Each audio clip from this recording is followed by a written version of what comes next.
bring it on with your email questions. And Pat, this first one comes from Jerry, who says, "Hi, Pat. In heaven, will people forget about any negative memories from life on earth?" I think so. The Lord is going to wipe away all tears.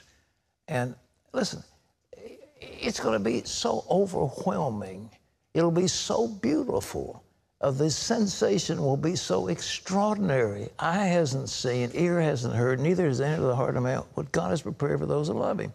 And so all this junk that goes around, your sister said something unkind about you or something like that, forgotten. I mean, it'll be overwhelmed.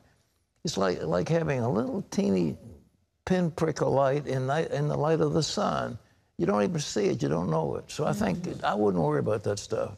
You know, and will they be obliterated? I'm not sure, but it won't come up to bother you. All right? You won't care, right? Yeah. This is Frank, Pat, who says, "Is it necessary to keep the Sabbath? And if so, on what day should we take a Sabbath rest?" The rule was in the Old Testament, 6 days you're to do your work, and on the seventh day you're supposed to rest. And instead of resting, we go and have these endless church meetings, which are very exhausting, or we go out to football games and what have you, which are equally exhausting. The idea is this is a day of rest and contemplation. If you had to work 7 days a week without any rest, you would be destroyed. It's for, Jesus said the Sabbath was made for man, not man for the Sabbath.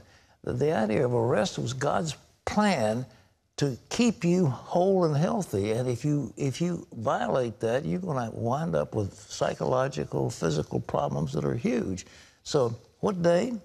Well, the nice thing about it is that right now Sunday is a day when a lot of activity ceases. But the trouble is, if you've got commerce going all the time, you got the telephone going all the time, you got the email going all the time, you never have a chance to rest, even if you do take a day.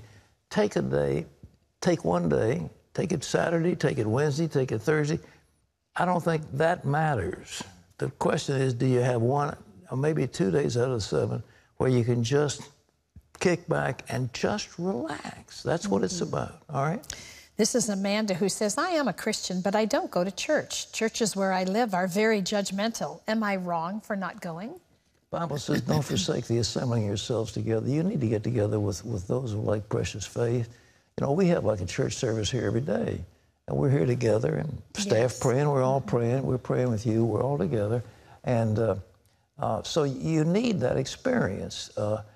I know some of those churches, they're about as much fun as a leg cramp. I mean, they really are. And, you say, I can't stand it. And you get out of there exhausted.